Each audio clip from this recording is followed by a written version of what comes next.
Hey everyone, welcome back to Rob's Daily Classics. I found this beautiful 1971 Lincoln Mark III out in California. Let's go check this car out.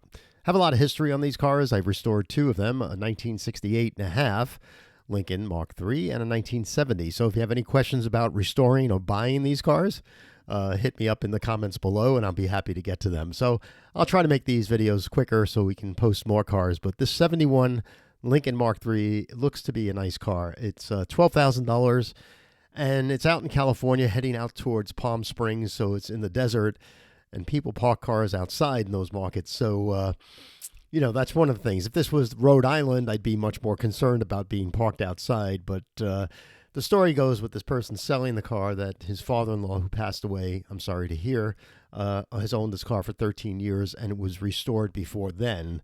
So the paint work, it might be a factory color. This color was available that year. And the door sills and all that look like it's the original color. He doesn't give an engine photo of the car and no undercarriage photos. So that would give a lot of description of the car just by looking at those two types of photos.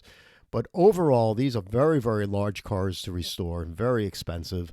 It would cost you $12,000, if not more, just to have a car at this size and this complexity with chrome and things like that, sanded and painted color.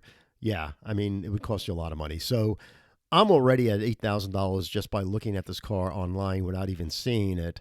I don't suggest my viewers do things like that, but this car is fairly close to where it might be worth, and between $8,000 and $12,000, that's a $4,000 gap. So you might be able to put a deal together if this person is really as anxious as he sounds to sell it. And I don't believe he's a car enthusiast. He just may be selling it for the family, and those always open up some opportunities for further negotiations and such. A quick background history on this car. The Lincoln Mark III was the successor of the Lincoln Mark II that was built in 1956 and 57. There really aren't many Lincoln Marks in the whole range of building Marks all the way out to, out in 1998 that really have collectability. I mean, for some reason, Lincoln Marks 3s and 4s and 5s, people just don't collect them, and there's never been an appreciating type car. The prices on these cars have been flat for the longest time, which gives you an opportunity to find ones that are really nice. And compared to a cost of a muscle car from the 1970s, these cars are really good bargains when you look at it that way. So again, when you're on, Daily Classics, it's all about originality, condition, and price. So originality, this car has some good points to it, although it's been repainted. Condition appears to be very nice in its photos, and the price seems to be in the ballpark, so to speak. So it stirs my interest a bit. Posted just 2 days ago. I think this person's going to find a lot of people looking at this car. The car's got the 460 cubic inch engine that was standard when the car came out in 68 and a half. Like I said, I had a 68 and a half that I restored in a 1970 model year that I restored both cars. So they all had the 460 cubic inch engine. I believe the horsepower more or less stayed the same, of about 365 horsepower, which was more than enough to get this monster rolling. The car's got that Rolls-Royce grille. It's got the Continental spare tire in the back. It's a very large car, no doubt. I mean, but it's a personal luxury car. The target audience of this car really was the Cadillac Eldorado, which was a rear-wheel drive car. The car was rushed to production for two reasons. One, Henry Ford wanted to see himself get out of it at Le Mans, and the other was for Lee Iacocca because he was desperate for some sales gains, because the current T-Bird, for which this car is built off the four-door model of the T-Bird, was really slacking in sales. So Ford Motor Company needed a boost. They wanted to go back to personal luxury when it came to the Lincoln line, and this car, like I said, was the successor of the Mark II. The 71 model year Lincoln Mark III is one of the better model years to hunt down, because back when the car was launched in 68 and a half throughout up to 1970, a lot of the options that were available are now standard on the 71.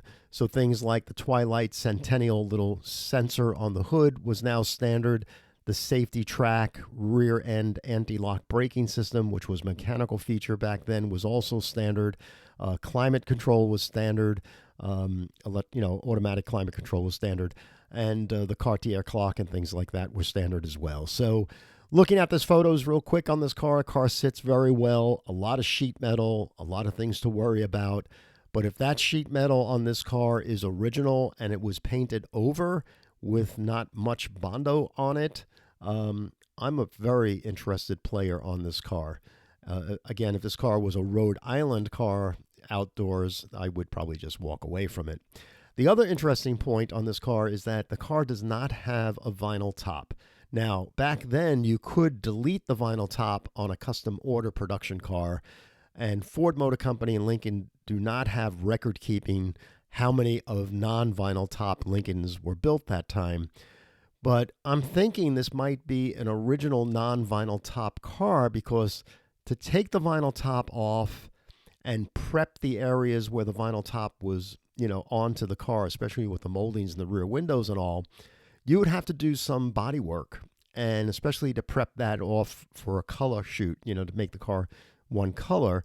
There's a lot of labor involved. It's much easier just to put another vinyl top on than it would be to take the vinyl top off and prepare it for, the conditioning of painting the car over. So I like it without a vinyl top, to be honest with you. So, this car's got a lot of eyes. I think it's nice. One thing that it looks like somebody may have tampered with the starter here, maybe tried to start this car somehow, I don't know, got into the interlock system here, because he does have a lock on the steering wheel in this photo here that somebody may have tampered with the ignition on this car. But either way, its car looks to be great. The interior looks nice. The door panels look wonderful. The dashboard looks great. All the wood trim, that's real wood on the car. It looks to be in decent shape. The seats look to be original. It has cruise control. That's that little button there. It's kind of cool.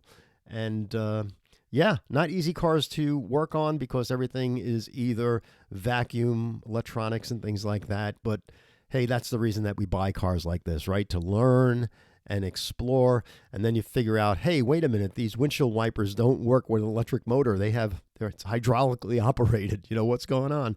And so you learn things about that. But I love these cars, and like I said, I have a lot of time, a lot of hours working on these, and I had two. And if I had a bigger garage and didn't have as many things that I have in the garage, I'd probably continue to hunt down, and a 71 would be the car that I'd be looking at. So I hope you enjoyed this one car that we found here.